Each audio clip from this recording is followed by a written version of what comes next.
Hey YouTubers, it's Charlie. So awesome news. The Flash Season 2 just cast another female speedster. We have Jesse Quick that's going to be joining the cast. They also cast a minor Firestorm villain named Tokamak, which is actually the name of a scientific principle. I'll have to explain just a little bit. This is more of a Jesse Quick video. But they also confirmed that Melise Zhao is coming back as Linda Park, but I felt like we all knew that she was going to come back. She's too big of a character to completely sideline. So let's talk about Jesse Quick. I'm just going to do like a quick rundown of her history in the comics and talk about the actress that they cast. So the really cool thing is that the actress they cast, Violet Bean, is mostly known for doing horror stuff, which I think just sounds really exciting from a Flash perspective. I mean, it's not like the Flash is going to go in a horror direction. It's really just a coincidence what the actors have done before. Like they just audition them and they cast whoever is the best actor for a particular role. But the line between comic book villains and horror villains it was really close. And I like the idea that Zoom, the big bad of Season 2, is going to be more of like a classic horror villain. Very big, terrifying, amazing spectacle. And actually, I did find out that they have not cast Zoom yet. They don't have a main actor that's going to be playing Zoom, which pretty much confirms that it's not going to be like an evil version of Grant Gustin or an evil version of Harrison Wells. The casting note that I saw just said that Zoom has not been cast yet. It didn't say that it's not going to be one of the pre-existing characters, but it does sound like they're going to find somebody completely new to come in and fill the role. Just put a pin in Zoom for a sec while we talk about Jesse Quick. We'll have to like loop back around when we get some more Zoom info. So in the context of the TV show, Jesse Quick is going to be a college kid that's just going to get caught up in Barry Allen's fight with Zoom. They didn't say if she's coming from Earth 1 or Earth 2. There are a lot of new characters coming from Earth 2, so it's totally possible they could go either way. For those that have not read the comics though, Jesse Quick is a huge deal because she's part of the Flash family. She's one of the female speedsters. At various points in the comics, she's had a couple different powers. In addition to being super fast, she's also been able to fly. Her powers flow from the Speed Force, but the way she taps into it is a little bit different from Barry Allen. She doesn't have the natural connection to it that Barry does. For Barry, it's more of like an automatic biological function.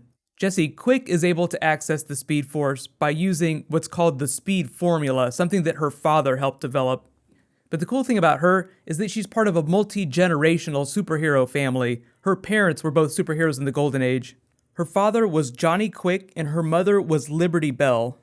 As the name implies, Johnny Quick had super speed, but he got his powers by reciting a mathematical formula. So that also kind of passed on to his daughter, but she actually can visualize the formula. She doesn't have to say it out loud. The way that they explain the formula in the comics is really funny, like the way that it originally started. The character started out in 1941, so naturally a lot of the explanations behind superhero origins were a little sillier back then. But they basically got this super math formula off of Pharaoh's tomb. I guess in the early 1940s, ancient Egypt stories were really popular. Who knows? Whatever.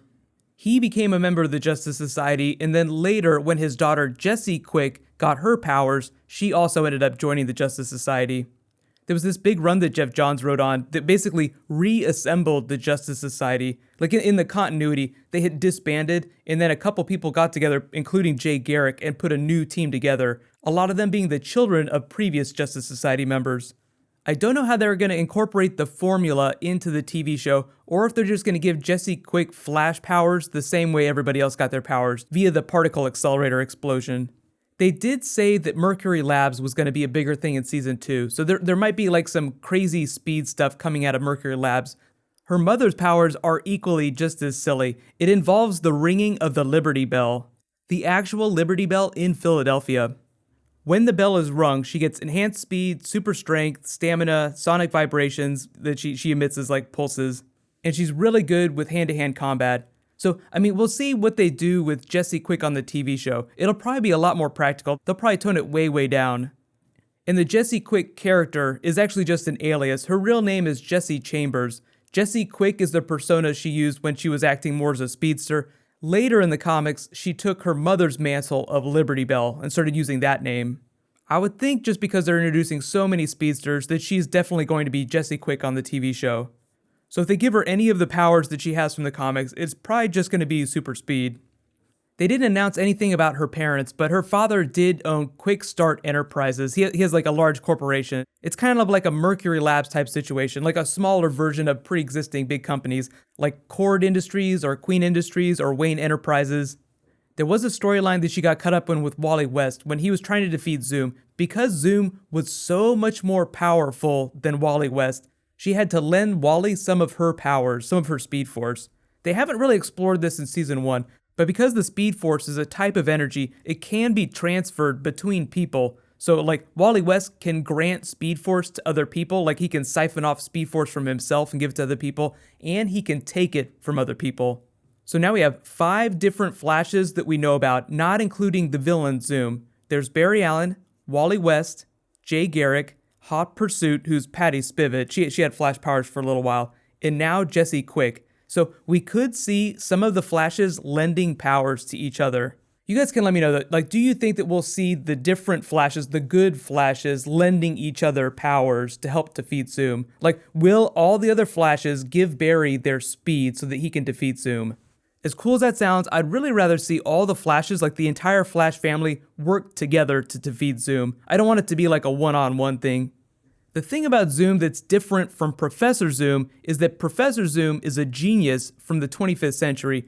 Zoom was Hunter Zolomon. He's just a normal guy, and yes, he is way faster than Wally West and Barry Allen, but he has a normal level of intelligence, so it stands to reason that a bunch of geniuses standing around could figure out a way to defeat them using what they had.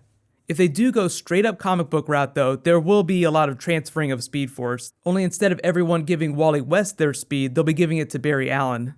Really, I think the opportunity for them on the TV show in Season 2 is to build out their supporting cast, because there's like a giant library of amazing characters from Flash comics that they just haven't had the time to get to yet. And they have to spend time developing those characters if they want this to be an amazing show in Season 7 or Season 8 or however long they go. If you guys have never watched Supernatural, that's a show that's made it into Season 11, which just sounds ridiculous. TV shows today never make it that far. Like if they make it to 4 or 5 seasons, that's amazing.